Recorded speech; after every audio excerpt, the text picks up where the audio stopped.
Hi everyone, this is DM Yeknam back once again. This time we'll be discussing the Thief class. One of the most important things to note is that thieves have the lowest experience table of all the classes. This allows them to rapidly gain levels, and their rapid level gain is a way of allowing them to keep up with the power levels the other classes may have. Thieves have a six-sided hit die for hit dice. They roll 10 of them, and every level after 10th level they gain 2 additional hit points.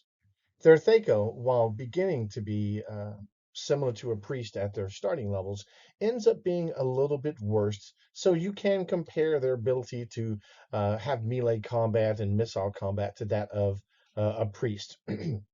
Now, their saving throws start off at a fairly even level, we should say, but they continue to drop all the way until 21st level, and eventually their saving throws get to be quite good, especially against rods and staves or wands or spells.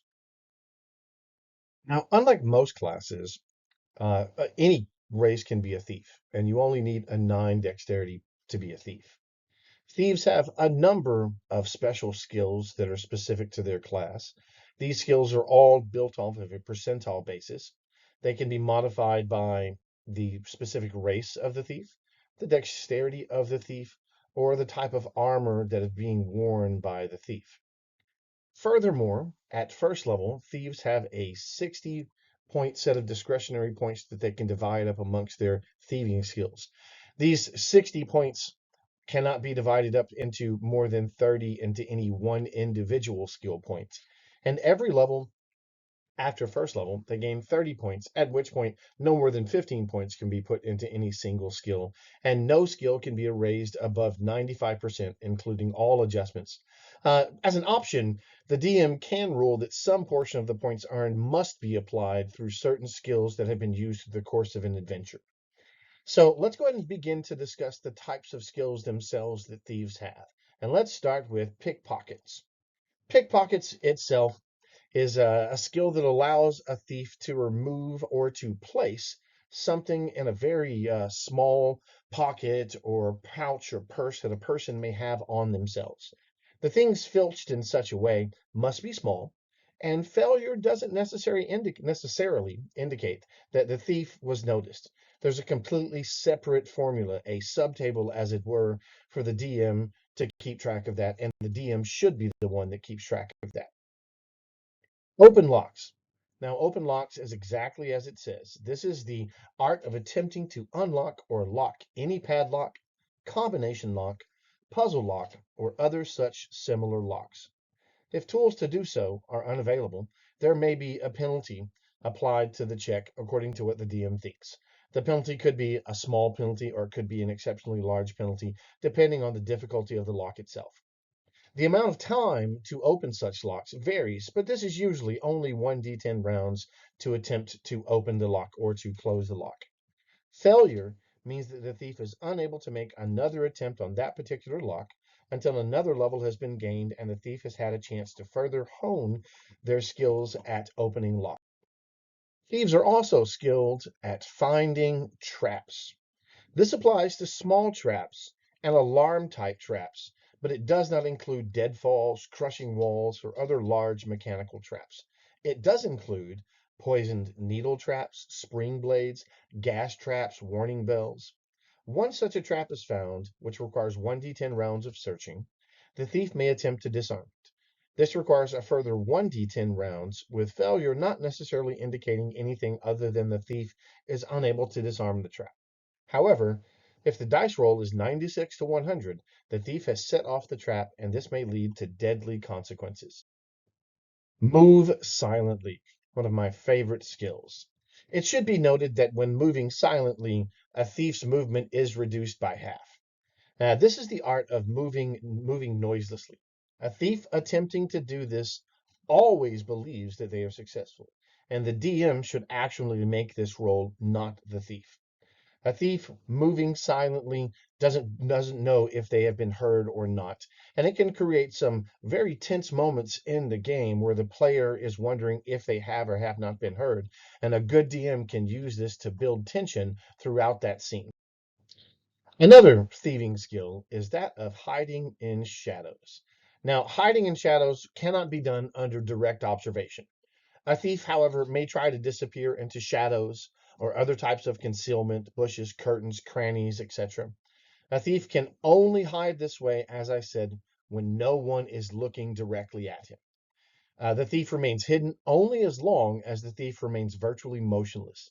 The thief can make small, slow, careful movements, draw a small weapon, uncork a potion, and a thief can never become hidden while a guard is directly watching him, no matter what their dice roll is. The DM rolls this just like they roll their move silently roll because the thief always believes they are succeeding.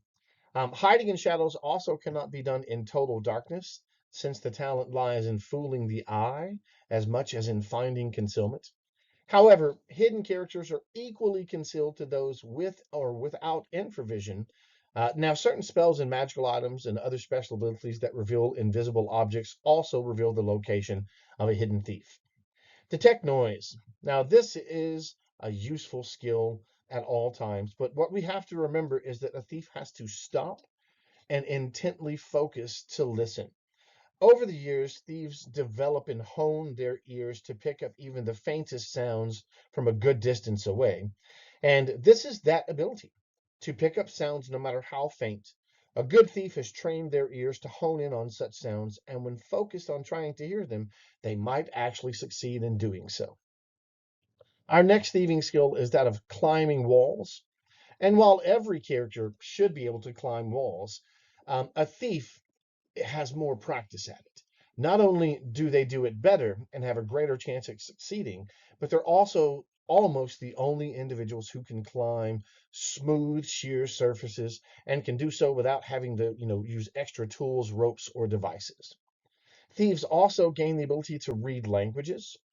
Um, their way of life often exposes thieves to odd bits and pieces of information. Amongst this, amongst this is the ability to read various languages, particularly as it might apply to secrets or ancient treasure maps or riddles that may be used to get into rooms, etc., those kinds of things. The percentage that they have in read language is also basically the percentage of the language that they can directly translate. This is a roll made by the DM. It is not made by the thief themselves. As the DM is the one who should be in control of how much of the language is being deciphered, especially if there's a story arc needed for the thief to actually decipher the language. Now, let's go ahead and talk very quickly about Thieves' Cant before we move on to the last two abilities, that of reading scrolls and of the very deadly and terrifying backstab. Thieves' Cant is a series of gestures and words and um, turns of phrases that, while not exactly the same from town to town and kingdom to kingdom, is similar enough that it allows thieves to identify one another without actually coming out and saying what they are. This could be thought of as a Carney type language or a Gypsy type language that was used, in the ancient past, or that is actually still somewhat in use in the entertainment industry today, especially when people use words such as carny and kayfabe and plant. These are things that are terminology for a specific industry, and thieves have a very special physical and verbal type of jargon that is known as thieves' cant. Now, once thieves have reached a certain level, they are able to read magical scrolls. This can be priest scrolls or wizard scrolls. There's not always a 100% chance of success. There's a very small chance of failure, but just the fact that they can do so goes to show that they gained an excellent ability in the ability to read and use those scrolls. Now let's go ahead and get to the ever popular backstab. Backstab is almost exactly as it sounds in that it almost always comes from the back and is usually some kind of a stabbing motion because most thieves are going to be using stabbing type weapons. Essentially, in order to use backstab, the victim has to be unaware of the thief, and the thief has to be approaching from the back. If the victim is unaware and the thief is approaching from the back, then the thief gains a +4 bonus to their attack roll, and they will do additional damage based off of their level, as you can see here. Thieves of first through fourth level do 2 times the damage, but thieves of a certain level or higher do 5 times the damage. A couple of points need to be made here. I cannot stress enough that the thief must be able to approach the victim, the intended victim, and to where the victim is unaware and from the rear so that the thief can successfully perform a backstab. A thief must also be able to recognize anatomy of the creature. A creature that has no anatomy that the thief is familiar with, then the thief can't truly backstab them because they don't understand the anatomy. Finally, a thief must be able to physically reach a set, a portion of the anatomy. That's very hard for a thief to properly backstab a titan or a creature so tall that every vital organ is, not within reach of the thief themselves. Having said all of that, backstab is an exceptionally deadly ability that thieves have. All right, and finally, once thieves have attained 10th level, they attract a strange cadre of followers. These followers are usually loyal to the thief. They may be somewhat suspicious of the thief, but they generally follow the thief and are loyal to the thief. It's 46 of these followers.